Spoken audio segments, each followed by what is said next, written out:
livre, c'est une sorte d'antidote au roman national.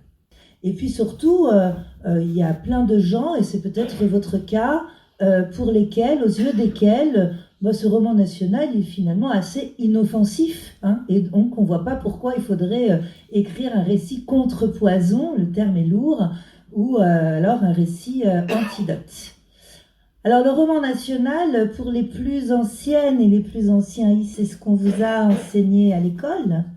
C'est une histoire qui commence de la manière suivante. Il y a 2000 ans, notre pays s'appelait la Gaule et ses habitants les Gaulois. Alors là, il doit y avoir plein de petites Madeleines de Proust qui se réveillent généralement.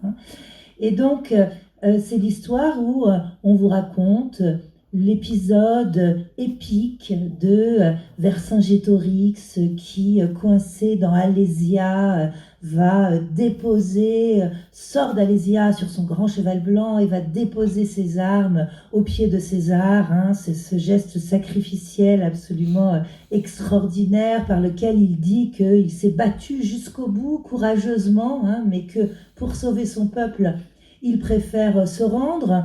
C'est Clovis qui est le premier roi des Francs à se convertir au christianisme, une conversion à la suite de laquelle l'ensemble des Francs se convertit à son tour au christianisme, et c'est depuis Clovis que l'on dit que la France est la fille aînée de l'Église. C'est Charles Martel qui nous a empêchés de devenir arabes et qui repousse en 732 les Arabes à Poitiers, pas très loin d'ici. C'est Charlemagne qui invente l'école, l'Europe. C'est Saint-Louis qui nettoie les pieds des lépreux. Il est assis au pied de son chêne, il rend la justice, il nettoie les pieds des lépreux. Je fais exprès, là, je fais rejaillir plein d'images dans les têtes, je vous vois faire ça, voilà. C'est Jeanne d'Arc qui, elle, nous a empêchés d'être anglais, puisqu'elle a bouté les Anglais hors de France, comme on disait à l'époque dans les manuels scolaires de la fin du 19e siècle. C'est bien sûr Louis XIV, Versailles, magnifique, l'apothéose, l'apogée de la grandeur de la France.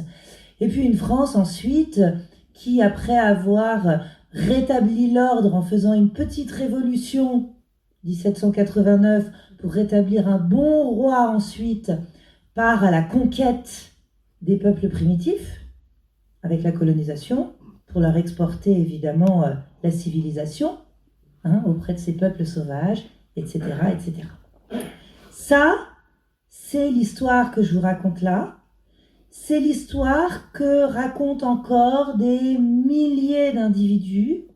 C'est l'histoire qui est même racontée par une très grande majorité des gens lorsqu'on leur demande de raconter l'histoire de France. C'est l'histoire qui aujourd'hui, on pourrait dire presque implémentée, le mot est à la mode, dans l'esprit de tout le monde. C'est l'histoire que tout le monde connaît. Voilà. Alors, c'est même aussi une histoire d'ailleurs qui est politiquement revendiquée. Lorsque vous regardez le discours de certains hommes ou femmes politiques, il n'y a pas très longtemps, Nicolas Sarkozy rappelait dans un célèbre discours que nos ancêtres étaient les Gaulois.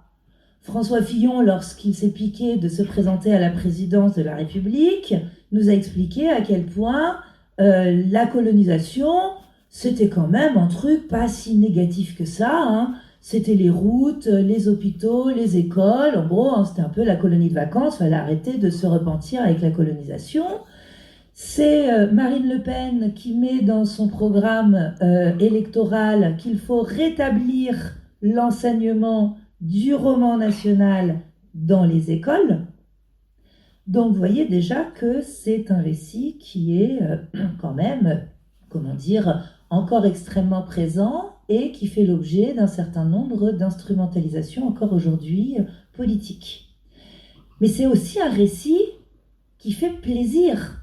Je vous voyais sourire, je vous voyais vous remémorer votre instit qui vous a distribué des bons points avec des chevaliers dessus. Et donc, effectivement, c'est un récit qui fait plaisir. C'est le récit aussi que vous allez avoir si vous allez dans les parcs d'attractions comme le Puy du Fou, par exemple. Pas très loin non plus, je fais un peu de régionalisme. Il y a plein de gens qui sortent du Puy du Fou avec des étoiles dans les yeux en disant mais c'était vraiment génialissime ce spectacle, etc. Voilà. Donc on pourrait se dire, si on ne fait pas trop attention, après tout le monde n'est pas forcément passionné par l'histoire, par le roman national, etc. Donc on pourrait se dire, après tout, c'est inoffensif. C'est un récit inoffensif. Voilà. Je vous raconte l'histoire de France, on ne voit pas bien quel est le problème, on ne voit pas bien pourquoi Laurence de Coq vient nous titiller là-dessus. Alors, en effet, au premier abord, ça pourrait sembler inoffensif. Mais ce qui est intéressant dans le roman national, c'est pas tellement ce qu'il dit, c'est surtout ce qu'il occulte. Et là, vous voyez bien que dans l'histoire que je vous ai racontée, il y a quand même un certain nombre de grands absents et surtout de grandes absentes. Le roman national, déjà, c'est un outil à invisibiliser le plus grand nombre, invisibiliser les femmes. Il n'y a pas de femmes dans le roman national. Mais si, il y a Jeanne d'Arc. Eh bien non, parce que Jeanne d'Arc, elle entre dans le roman national quand elle se masculinise.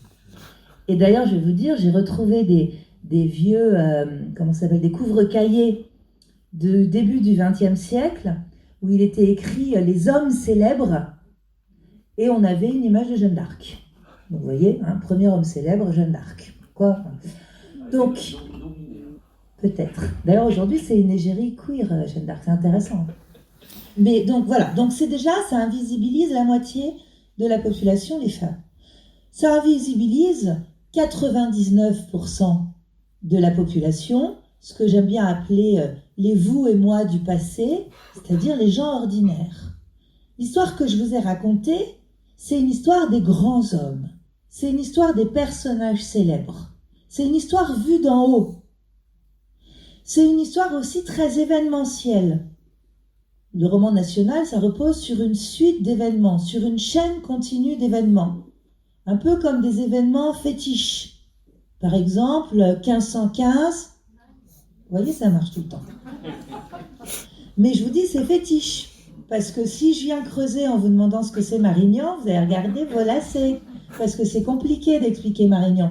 Par contre, 1515, toc, Marignan. Vous voyez, il y a quelque chose d'un petit peu du réflexe.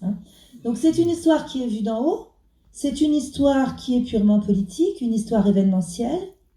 C'est une histoire qui postule en fait un petit peu en coulisses. C'est une histoire qui postule que le moteur de l'histoire, eh bien, ce sont les grands hommes, ce sont les grands personnages, ce sont les puissants. C'est l'histoire des chasseurs, justement. Et c'est pas l'histoire des lapins. Ça invisibilise aussi quelque chose qui est extrêmement important. C'est que la France n'a pas toujours été déjà là, comme disait mon amie Suzanne Citron, qui est la première historienne à avoir déconstruit justement ce roman national. On n'a pas toujours eu un hexagone qui, immédiatement, dès les premiers Gaulois, s'est appelé la France. Ça ne veut rien dire. D'accord ? Donc ça invisibilise une chose très importante, qui est que la France, c'est le produit d'une construction politique et d'une construction géographique. Ça invisibilise aussi quelque chose d'important, c'est que la France s'est constituée par une mobilité incessante d'hommes et de femmes qui sont venus et qui sont partis. Les hommes et les femmes sont intrinsèquement des migrantes et des migrants. On pourra toujours fermer toutes les frontières qu'on veut, on n'empêchera jamais les humains de circuler dans le monde. Eh bien, la France est l'un des pays qui s'est constitué par cet apport permanent de gens venus d'ailleurs. Cela, le roman national, il en parle une fois, il les appelle les invasions barbares.